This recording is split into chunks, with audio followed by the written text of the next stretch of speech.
में कोविड सहायकों का हल्ला बोल। कोविड सहायकों ने फिर दिल्ली कूच की चेतावनी दे डाली है।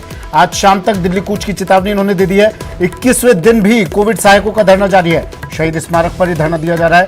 कार्य मुक्त करने का विरोध ये कोविड सहायक कर रहे हैं। कोविड सहायकों ने स्थायी कैडर की मांग की है। बता दें कि 31 मार्च को 28,000 सीएचओ को कार्य मुक्त किया जा चुका है, जिसके बाद से कोविड सहायक धरने पर बैठे हैं।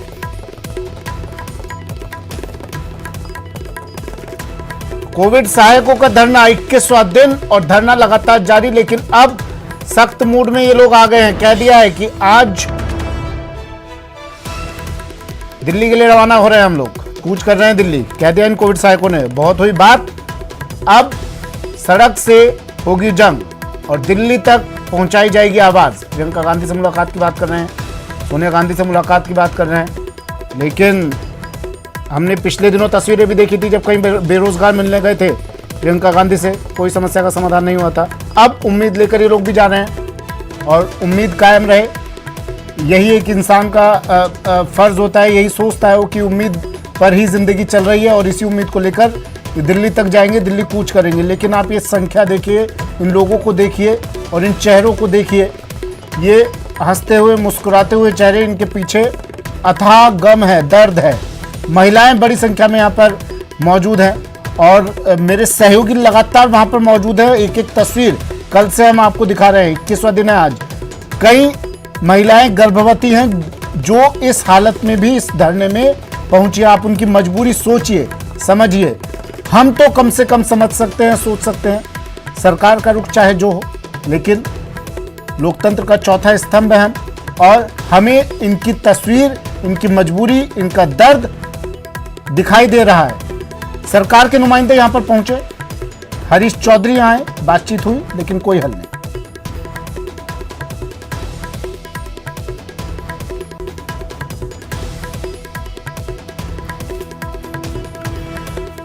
तो कोविड सहायक कब तक मांगेंगे सहायता और कब इनको सहायता मिलेगी, बात कर लेते हैं। हमारे साथ कुछ मेहमान जुड़े हैं।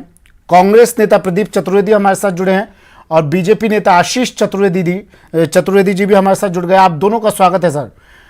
सबसे पहले प्रदीप जी, मैं आपके पास आ रहा हूँ। सौरभ गृहस्थी भी मेरे साथ देखिए लगातार कल से जुड़े हुए हैं उसी जगह पर जहां पर ये धरना प्रदर्शन किया जा रहा है, और आज सुबह से लगातार आप तक फिर से तस्वीरें पहुंचा रहे हैं। सौरभ, मैं ठीक है, मैं आपके पास आऊंगा। प्रदीप जी, आशीष जी, मैं आपके पास आऊंगा। पहले सौरभ, मैं आपके पास आ रहा हूं।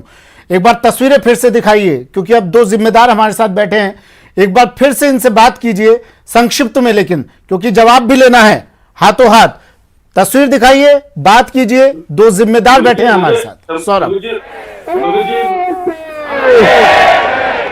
देखिए तस्वीर एक बार दिखा देता हूँ किस प्रकार की तस्वीर है। यहाँ पर इनका नारेबाजी जो है वो इस वक्त लगातार चल रही है और उत्साह देख सकते हैं आप, कितना उत्साह तमाम कोविड सहायकों में अपनी मांगों को लेकर लगातार 20 दिन से ये धरना दे रहे हैं और आज 21वां दिन है और इनके जोश में किसी प्रकार की कमी जो है वो नहीं आई है। और इसमें बड़ी संख्या में महिलाएं भी जो है वो शामिल है और कई महिलाएं ऐसी हैं जो ना सिर्फ अपने बच्चों के साथ यहाँ पर पहुंची हुई और कुछ परिजन भी यहाँ पर आए हुए हैं और अपनी मांगों को लेकर, अपने बच्चों की मांगों को लेकर यहाँ पर आंदोलन कर रहे हैं। इनके नेता हैं, उनसे बात कर लेते हैं। तमाम तरह के आश्वासन आपको बीजेपी, कांग्रेस, तमाम दलों से मिल रहे हैं, क्या लगता है इन आश्वासनों के बाद आपकी मांगे पूरी होंगी? हमें लगभग 21 दिन से आश्वासन ही मिल रहे हैं, लेकिन कल हरीश जी जो हमारे बीच में आके आश्वासन, सरकार का एक प्रतिनिधि हमारे बीच में आके आश्वासन देके गया है, हमें उससे अभी तक उम्मीदें हैं। हम आज शाम तक उनका आश्वासन का इंतजार करेंगे। हमें हमारी फाइल का, हमारा काम कहां तक पहुंचा और कितना टाइम लगेगा, इसके बारे में अगर जानकारी देखिए सौरभ, एक बार इनसे इनकी मांग भी दोबारा पूछेगा, क्या मांग है? क्या नियमित करने की लोग मांग कर रहे हैं या फिर संविदा पे ही लगाए रखने की मांग कर रहे हैं? आप प्रदेश भर के दर्शकों को जो इस वक्त न्यूज़ 18 देख रहे हैं उनको ये बताओ कि आप लोगों की एक्चुअल मांग क्या है, आप लोग चाहते क्या, या सिर्फ संविदा पे चाहते हैं या नियमित करना चाहते हैं? आप लोगों की क्या क्या मांगे हैं ये बताइए। मैं प्रदेश की जनता को बता देना चाहता हूं भी हमें तब सरकार ने रखा था जब कोरोना की जो दूसरी लहर थी वो पीक पे थी, वैक्सीनेशन नहीं हो रहा था, सैंपलिंग जीरो चल रही थी। हमने आने के बाद जो जनता का विश्वास था कस्बे कस्बे का, क्योंकि मैं जिस गांव में लगा हुआ था, मैं जिस गांव का हूं उसी गांव में मेरी ड्यूटी थी, मेरे विश्वास पे लोगों ने टीकाकरण करवाया, मेरे विश्वास पे लोग सैंपलिंग करवाते थे, मेरे विश्वास पे दवा वितरण होता था, क्योंकि सरकार का जो विश्वास था वो खत्म हो चुका था। कोई भी टीकाकरण करवाने को लेकर तैयार नहीं था। हमने प्रदेश की जनता की ऐसे टाइम में सेवा की है जब लोग घर से बाहर निकलने से डरते थे। हम घर घर जाके दवा दे के आते थे। डेंगू का हमने सर्वे किया, सरकार ने माना, हमें कॉन्ट्रैक्ट पे रखा था, हमारा नाम कोरोना रखा था, कोरोना वॉरियर्स रखा था, लेकिन सरकार ने इसके बावजूद हमारे से हर एक स्वास्थ्य विभाग का काम करवाया अपनी जरूरत अनुसार। अब सरकार सारा काम करवाने के बाद हमें निकाल के फेंकना चाहती है। हमारी मांग सिर्फ इतनी सी है भी आप हमें एक बार संविदा कैडर के अंदर शामिल करके संविदा पे आप हमारी जो नौकरी है वो कंटिन्यू चलने दो। उसके आगे हम परमानेंट होने के पैरामीटर में अपने आप आ जाएंगे। 4 साल, 5 साल, 3 साल, जो भी सरकार का पैरामीटर है उसके अंदर हम अपने आप इंक्लूड हो जाएंगे। हम कोई बड़ी मांग नहीं कर रहे, हम सिर्फ संविदा पे अपनी नौकरी, जो अपनी सेवा है पहले जो 9 महीने 10 महीने दी है, उस सेवा को कंटिन्यू रखना चाहते हैं। और जो हमारा वेतन था वो अभी तक हमारा वेतन जो 5 से 6 महीने का सरकार ने नहीं दिया है। और ठीक है सौरभ, अब ठीक है, जवाब ले लेते हैं। जिम्मेदार लोग हमारे साथ बैठे हैं। प्रदीप चतुर्वेदी जी, ये तस्वीर देख रहे होंगे आप टीवी स्क्रीन पर। ये लोग शायद आपकी जानकारी में नहीं होगा, मैं आपको बता देता हूं कौन है ये लोग। ये लोग वो हैं जब आप और हम एसी कमरों में बैठा करते थे ना सर, जब आप और हम घरों से बाहर निकलने से कतराते थे ना सर, तब ये लोग अपने घरों से बाहर रहते थे, तब ये लोग अपने घरों में नहीं जाते थे। आपने तस्वीरें देखी होगी, आपने शेयर भी बहुत की होगी सोशल मीडिया पर उस वक्त पर। तब ये लोग बता रहे थे, देखिए ये संविदा कर्मी जो थे, संविदा कर्मी, कि उस वक्त वैक्सीनेशन भी शुरू नहीं हुआ था। तब ये लोग कोरोना पेशेंट्स के संपर्क में आते थे जब आप और हम एसी कमरों में बैठा करते थे। ये वो लोग हैं, और आज भी ये तब भी सड़कों पर थे, आज भी सड़कों पर हैं। क्या कल भी सड़कों पर ही रहेंगे? प्रदीप जी,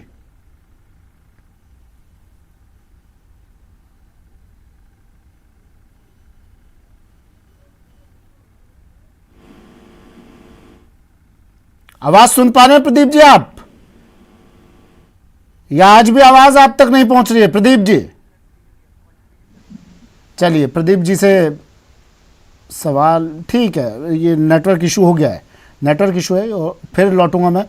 आशीष चतुर्वेदी जी, विपक्ष है सर, आप विपक्ष हैं, विपक्ष की भी जिम्मेदारी होती है, एक नहीं कई जिम्मेदारी होती है विपक्ष की। क्या जिम्मेदारी पूरी कर रहे हैं आप लोग? देखिए, निश्चित रूप से सुमित जी, विपक्ष की एक बहुत बड़ी जिम्मेदारी होती है। और जहां तक भारतीय जनता पार्टी की बात है, भारतीय जनता पार्टी की पूरी सहानुभूति इन 28,000 कोविड हेल्थ सहायकों के साथ में है। आप देखिए, पिछले 21 दिनों से ये भरी गर्मी में, भरी धूप में, आप देखिए सारी परेशानियां सहते हुए सरकार के बिल्कुल निकट बैठे हुए देखिए। लेकिन कल एक पहला दिन था जब सरकार की तरफ से कोई वहां का विधायक जाकर उनसे वार्ता करता है। अदरवाइज 19 दिनों से सरकार को कोई वार्ता करने को ही तैयार नहीं थी। तो देखिए सुमित जी, ये बड़ा ही जो ऐसे कहते हैं ना संवेदनशील इश्यू है। ये वो वॉरियर हैं जिन्होंने अपनी जान की परवाह किए बिना बड़ा ही जबरदस्त काम कोविड के दौरान किया है। इस कारण से आपको जान करके बड़ा दुख भी हुआ कि 28,000 में से 184 कोविड स्वास्थ्य सहायकों ने अपनी जान की बाजी भी यहाँ पे लगाई है। हम तो चाहते हैं कि देखिए इसमें 2 कारण है। देखिए इसमें एक तो सरकार जब बनी थी तब इन्होंने बकायदा जितने भी संविदा कर्मी थे, चाहे वो लोग इंग्लिश के हों, चाहे पैरा टीचर्स हों, चाहे वो NUHM के हों, चाहे NRHM के हों, सबसे सरकार ने सुमित जी एक वादा किया था कि हम आपको स्थायी करेंगे। आज 3.25 साल हो गए सुमित जी, सरकार ने उसको लेकर के कोई कार्रवाई नहीं की है। दूसरा पॉइंट हमारा यह है कि उनको आपने कोरोना के नाम पर रखा गया था। राजस्थान में जो स्वास्थ्य की स्थिति है उसमें आए दिन हमें ऐसी खबरें पढ़ते हैं कि नर्सिंग कर्मी नहीं है, डॉक्टर्स नहीं है, कई CSC और PSC बंद पड़ी हुई हैं, और अभी कोविड गया नहीं है सुमित जी। हाँ, जो खबरें आ रही है, कल देश के अंदर 2000 से ज्यादा केस आए हैं और ये परसों की तुलना में 65% ज्यादा है। इसका मतलब कोरोना की जो चौथी लहर है वो दस्तक दे रही है। तो ऐसी स्थिति में क्या हम मात्र इनके भविष्य से खिलवाड़ नहीं कर रहे हैं, हम राजस्थान की 7 करोड़ जनता के स्वास्थ्य के हितों से भी खिलवाड़ कर रहे हैं। तो हम ऐसे विपक्ष ये मांग करते हैं कि सरकार को सहानुभूतिपूर्वक इन पर विचार करना चाहिए और इनकी मांगों को तुरंत मानना चाहिए। ऐसी कंडीशन ही नहीं आनी चाहिए कि उनको दिल्ली जाना पड़े, सोनिया गांधी जी के दरवाजे पर जाना पड़े, प्रियंका गांधी जी के दरवाजे पर जाना पड़े। ठीक है प्रदीप जी, आवाज सुन पा रहे हैं आप मेरी?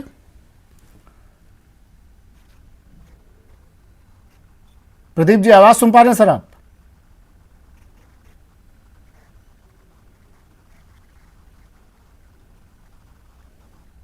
आवाज सुन पा रहे हैं प्रदीप जी? प्रदीप चतुर्वेदी, डॉक्टर प्रदीप चतुर्वेदी? नहीं आ रही हाथ हिला रहे हैं प्रदीप जी, आवाज नहीं पहुंच पा रही उन तक। लेकिन आशीष जी, समाधान क्या? ये लोग तो कह रहे हैं दिल्ली कूच करेंगे अब हम लोग। हालांकि बीजेपी नेता कहीं मिलकर भी आए, सतीश पूनिया जी मुलाकात करने के लिए पहुंचे थे, कई नेता पहुंचे मुलाकात के लिए। लेकिन क्या जिस तरह से लोग सड़कों पर बैठे हैं, धरना दे रहे हैं, आप लोग इनकी आवाज और ज्यादा, आपको नहीं लगता कहीं कमी रह गई इनकी आवाज बुलंद करने में? से भारतीय जनता पार्टी इन सभी लोगों के साथ खड़ी हुई है। देखिए, कांग्रेस जो है ना, ये हमेशा अपना डबल कैरेक्टर दिखाती है ऐसे विषयों को लेकर के। जब उत्तर प्रदेश में संविदा कर्मियों की भर्ती होती है तब भी कहते हैं साहब संविदा कर्मी तो होने ही चाहिए, हमको तो सबको परमानेंट ही रखना चाहिए। और वही राजस्थान की जो सरकार है, जब संविदा कर्मी रखती है तो निश्चित रूप से जो राजस्थान के लोग हैं वो प्रियंका गांधी जी के पास जाते हैं कि भाई आप अपना आचरण देखिए, उत्तर प्रदेश के लिए तो आपने दूसरा कैरेक्टर कर रखा है और राजस्थान के लिए दूसरा कैरेक्टर कर रखा है। मुझे लगता है कहीं ना कहीं ये जो सरकार है ना, इसके लिए रोजगार कोई प्रायोरिटी नहीं है सुमित जी। यही कारण है कि राजस्थान आज 3.25 सालों से, अगर हम बेरोजगारी दर की बात करें तो पूरे देश में या तो नंबर 1 बना हुआ है या नंबर 2 बना हुआ है। अभी मार्च के जो आंकड़े आए हैं, आप देखिए, अगर हम देश की बात करें तो देश में बेरोजगारी जो है वो कम हो रही है, इकोनॉमी ग्रोथ कर रही है, अर्थव्यवस्था पटरी पर आ रही है और देश की बेरोजगारी दर 7% है। वहीं राजस्थान का जो आंकड़ा है बड़ा दुखी करने वाला है कि देखिए 25% लोगों की बेरोजगारी है। यहाँ पे भर्तियां होती नहीं है, भर्तियां होती है तो पेपर लीक हो जाते हैं, उसके कारण निरस्त हो जाते हैं, कई जो विवाद है वो कोर्टों में चले जाते हैं। आप देखिए एक एक परीक्षा में 16 लोग बैठ रहे हैं। ये सरकार को बताने के लिए काफी है कि आपने बेरोजगारों की एक पूरी फौज खड़ी कर दी है और इस समस्या को लेकर सरकार कभी गंभीर नहीं है। तो हम तो लगातार देखिए आंदोलन कर रहे हैं, जिला स्तर से लेके मंडल स्तर से लेकर कर रहे हैं, लेकिन मुझे ऐसा लगता है सरकार सुनने को तैयार ही नहीं है। सौरभ, हमने वो वक्त देखा था और उस वक्त पर जब खबरें आती थी तो रोंगटे खड़े हो जाते थे सौरभ। जब इन चिकित्सा कर्मियों की तस्वीरें हम देखते थे तो अंदर से मन सिहर उठता था। कई चिकित्सा कर्मियों की, कई कोविड सहायकों की इस दौरान मौत भी हुई है, कोविड से जंग लड़ते लड़ते। इन लोगों से बात कीजिए, क्या कुछ लोग, कुछ परिवार ऐसे भी हैं यहां पर?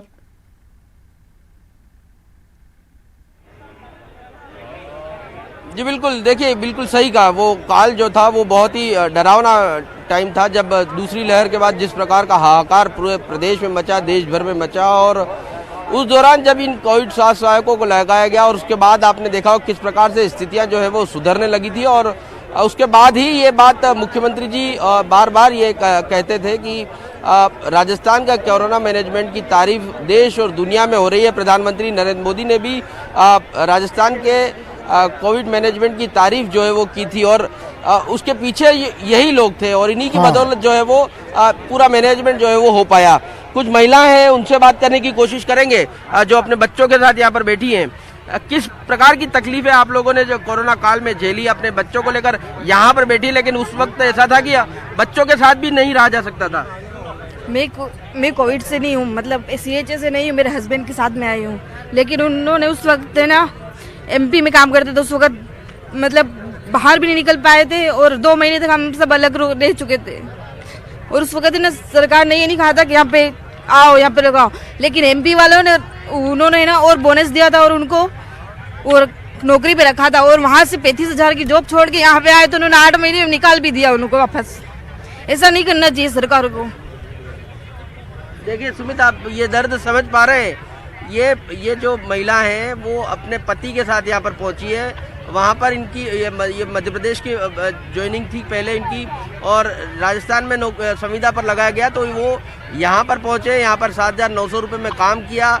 अब ना घर के रहे न घाट के रहे, इस प्रकार की स्थिति जो है वो इनके सामने आ चुकी, क्योंकि मध्य प्रदेश में 35,000 की नौकरी छोड़कर यहाँ पर आए और यहाँ पर भी देखिए किस प्रकार से इनको समस्या झेलनी पड़ रही है। आप बताएं, आप कहाँ से आई हैं, अपने बच्चे के साथ यहाँ पर बैठी है, किस प्रकार की दिक्कतें आप लोगों को सामने आई थी उस कोरोना काल के दौरान? कोरोना काल में जब बच्चे ड्यूटी पे जाते थे, छोटे बच्चे को छोड़ के जाते थे, परेशान होता था, बिल्कुल छोटा था, छोड़ना पड़ता था इसको। और अब बिल्कुल यहाँ पे भी लाग रहे हैं इसको, गर्मी में परेशान होता है। अच्छा, जयपुर में कहाँ से, किस विधानसभा क्षेत्र से आप? आमेर। आमेर सतीश पूनिया जी का विधानसभा क्षेत्र है। वहाँ से ये महिला जो है वो यहाँ पर आई है, अपने बच्चों के साथ यहाँ पर आई है। और देखिए तस्वीर आपको दिखाने जाएंगे बच्चों को किस प्रकार से, क्योंकि बच्चे को समझ कम है और वो यहाँ पर बैठी है, उनको खिलौने के साथ यहाँ पर ये लोग यहाँ पर पहुँचे हुए हैं। और भी महिलाएं हैं, उनसे बात करने की कोशिश करेंगे। किस प्रकार की दिक्कतें आप लोगों ने कोरोना काल के समय झेली और जब ये स्थिति आई अब क्या आप महसूस करते हैं आप लोग? यार आप यहाँ 20 दिन से 21 दिन से बैठे हैं, परेशानी में बैठे हैं और यहाँ तो इतनी धूप में बैठे हैं। सरकार अगर हमारी नहीं मानेगी तो हम तो यहाँ से हटने वाले नहीं हैं, दिल्ली कूच करेंगे। यार अगर उन्होंने 48 घंटे मांगे कर दे तो अच्छी बात है, नहीं तो फिर है ना हमने काम इतना किया है, हमने जो वार्ड में मेरे को ड्यूटी लगी है कोविड से ज़्यादा हमने काम किया, फिर भी ये लोग बोल रहे हैं ये तो मजदूर है, ये कोई बात थोड़ी होती है। देखिए सुमित, एक और बात बताऊँ मैं आपको, इनमें कई लोग ऐसे भी हैं जिनको कोरोना काल में इनकी ड्यूटी लगी तो इनके रिश्ते हो गए थे, यानी शादी की बात जो है वो हो गई थी और अब ये जो इनकी नौकरी हटा दी गई उसके बाद से ये लोग संशय में कि किस प्रकार से दिक्कतें जो है वो हो रही है। एक ये नेता है, इनसे बात करने की कोशिश करेंगे कि एक बार आपसे जानना चाहेंगे कि ये बात भी सामने आ रही कि कई लोग ऐसे भी हैं जिनके इस नौकरी के कारण रिश्ते हो गए थे, अब किस प्रकार की दिक्कत है उनके सामने? इसके अंदर ये था भी जब लोगों के रिश्ते हुए थे उस टाइम में ये बोला गया था भी इनके जो गवर्नमेंट जॉब लगने के कारण कुछ लोगों के रिश्ते हुए थे, लेकिन जो हमारा एक्सटेंशन का ऑर्डर है वो खत्म होते ही, हमारा कार्यकाल खत्म होते ही लड़की वालों ने वो रिश्ते तोड़े हैं, कुछ लड़के वालों ने भी रिश्ते तोड़े हैं। ऐसे हमारे सामने काफ़ी साथियों ने अपनी समस्या जो थी वो स्टार्टिंग के अंदर रखी थी और वास्तव में ये चीज़ हुई है, क्योंकि आपने पहले सरकार ने पहले सोच को गुलाम किया था। भी सरकारी का मतलब सरकारी होता है, कोई नहीं सोचता भी कॉन्ट्रैक्चुअल है परमानेंट है, कोई नहीं सोचता। जब कोई भी रिश्ते की बात आती है तो सभी यही कहते हैं भी बच्चा सरकारी लगा हुआ है, लेकिन इन्होंने जो अखबार के अंदर बाद में प्रचिति हुई भी जो कोरोना सहायक लगे थे वो निकल गए, उनका कार्यकाल खत्म हो गया, उस वजह से काफ़ी लोगों के रिश्ते टूटे हैं। देखिए सुमित, आपने सुना कि रिश्ते भी जो है वो टूटे हैं और यही उम्मीद लेकर ये यहाँ पर बैठे हैं कि आज नहीं तो कल सरकार सुनेगी। 20 दिन हुए हैं, इनके हौसले जो है वो कम नहीं हुए हैं, लगातार बढ़ते ही जा रहे हैं कि जितने दिन भी इनको यहाँ पर बैठना पड़ेगा बैठेंगे और अपनी मांग जो है वो मनवा कर ही जाएंगे। इसके लिए चाहे उन्हें दिल्ली कूच करना पड़े, राजस्थान में किसी भी विधायक मंत्री से मिलना पड़े या फिर और भी कोई भी तरीका अपनाना पड़े, वो सब अपनाते हुए भी है लगे रहेंगे। सौरभ, मैं फिर से लौटूंगा आपके पास। आप बता रहे थे कुछ गर्भवती महिलाएं भी हैं यहाँ पर इस प्रदर्शन में, अगर उनसे बात हो सके आपकी तो आप इस बीच देखिएगा। कांग्रेस नेता प्रदीप चतुर्वेदी जी हमारे साथ जुड़ गए हैं। प्रदीप जी, आवाज सुन पा रहे हैं सर आप मेरी? पहले तो ये बताइए आप। जी बिल्कुल सुन रहा हूँ। ये तस्वीरें दिख रही हैं आपको सर पास वाली खिड़की में? क्या प्रश्न है आपका? तस्वीरें दिख रही हैं सर आपको पास वाली खिड़की में? पहचानते हैं इन लोगों को आप? नहीं, कोई तस्वीर नहीं दिखाई दे रही है मुझे। कोई तस्वीर मुझे अभी तक दिखाई नहीं दी है इस पूरे प्रोग्राम की। अच्छा, सिर्फ मैं अपनी फोटो देख रहा हूँ, उसके अलावा मुझे कोई फोटो सामने दिखाई नहीं दे रही। अच्छा ठीक है, मैं आपको बता देता हूँ, आपको दिखाई नहीं दे रही है तो कोविड सहायक नाम सुना होगा आपने, CHA है ना, सुना होगा। कोविड काल में जिनकी आपने मदद ली और फिर दूध से मक्खी को जैसे निकाल देते हैं वैसे निकाल कर आप लोगों ने फेंक दिया, ये लोग कह रहे हैं ये बात जी। हम नहीं, ये लोग कह रहे हैं बात। ये आपका कहना है या लोगों का कहना है? लोगों, कोविड सहायकों का कहना है। अब उम्मीद लगा के बैठे हैं सरकार से जिन्हें इन्होंने चुनकर भेजा था, उम्मीद लगाकर बैठे हैं अपने नुमाइंदों से जो चुनाव के वक्त पर इनके घर आए थे, इनके घर पर खाट पर बैठे थे, इनके साथ लस्सी पी, चाय पी, वो लोग कहीं दिखाई नहीं दे रहे इन्हें। ये अब गुहार लगा रहे हैं कि सर सुनिए फरियाद हमारी। सवाल इतना, कब सुनी जाएगी फरियाद इनकी? सुमित जी, पहली बात तो ये है कि जो कोरोना सहायक हैं ये एक आपदा प्रबंधन था, ठीक है। सरकार ने आपदा प्रबंधन के होते हुए कुछ अस्थायी सेवाएं ली थी और उनमें योग्यता के आधार पर नहीं बल्कि बहुता के आधार पर, क्योंकि स्वास्थ्य जो विभाग होता है उसकी जो रेगुलर सेवाएं हैं उनको आप विड्रॉ करके आपदा प्रबंधन नहीं कर सकते हैं। तो साथ में स्वास्थ्य विभाग की सुचारू सेवाएं देने के साथ साथ जब कोरोना प्रबंधन हुआ तो उसमें हमें अतिरिक्त मानव संसाधन की जरूरत पड़ी, तो हमने आपदा प्रबंधन जो होता है वो कभी स्थायी नहीं होता है। अच्छा। वो एक समय के लिए होता है और उस समय के हिसाब से जिन लोगों ने सेवाएं दी, सरकार ने लोगों से पूछा कि जो कोरोना सहायक के रूप में सेवाएं करना चाहते हैं वे आगे आए, तो स्वैच्छिक रूप से ये लोग आगे आए, इन्होंने अपना रजिस्ट्रेशन कराया, सरकार की इन्होंने मदद की। अच्छा, मतलब इसमें हम ये नहीं कर रहे हाँ नहीं नहीं, मदद नहीं की है। सुनिए ना प्रदीप लेकिन जी, ये आपदा मतलब प्रबंधन का एक पार्ट होता अब है। ये लोग कह रहे हैं कि हमें संविदा पे दोबारा रख लिया जाए, तो ऐसा कुछ अब ऑप्शन नहीं है ना, विकल्प नहीं है ना सरकार के पास, क्योंकि इन्हें तो टेम्परेरी रखा गया था, आपदा प्रबंधन में रखा गया था। नहीं अरे प्रदीप जी सुनिए तो सही, मेरा सिर्फ एक इन लोगों के लिए, ये लोग गलतफहमी में है। प्रदीप जी सुनिए तो सही, सर सवाल तो सुनिए। मतलब ये लोग गलतफहमी में है कि इन्हें नौकरी इन्हें दोबारा मिल सकती है, इन्हें नियमित किया जा सकता है, संविदा पे दोबारा रखा जा सकता है, क्योंकि आप लोगों ने ऐसा कुछ आश्वासन नहीं दिया था। आपने इन्हें कुछ दिनों के लिए ही आपदा प्रबंधन के तहत रखा था, ऐसा ही ना सर? सुमित जी, आप ये समझिए, आपदा प्रबंधन में कभी परमानेंट नौकरी की कोई व्यवस्था नहीं की परमानेंट जाती। नहीं, ये लोग कह रहे हैं संविदा पर रखिए हमें। सुनिए, नहीं, संविधान में हमेशा तय होता है कि वो जितनी समय की आवश्यकता होगी उतने समय के लिए एम्प्लॉय किए जाएंगे। अच्छा। वो सहायक है। अच्छा, मतलब कोई ऐसा विकल्प नहीं है ना? प्रबंधन के नाते सेवा नहीं करेंगे। कोई ऐसा विकल्प नहीं है ना? व्यवस्थित रूप से उन्होंने स्वीकार किया, उसमें कहीं पर भी परमानेंट स्थायी हो रूप से सुनिए ना सेवा प्रदीप जी, देने कोई का ऐसा विकल्प नहीं है ना? हाँ या ना? हाँ या ना? दो शब्द, हाँ या ना? कोई ऐसा विकल्प नहीं है ना?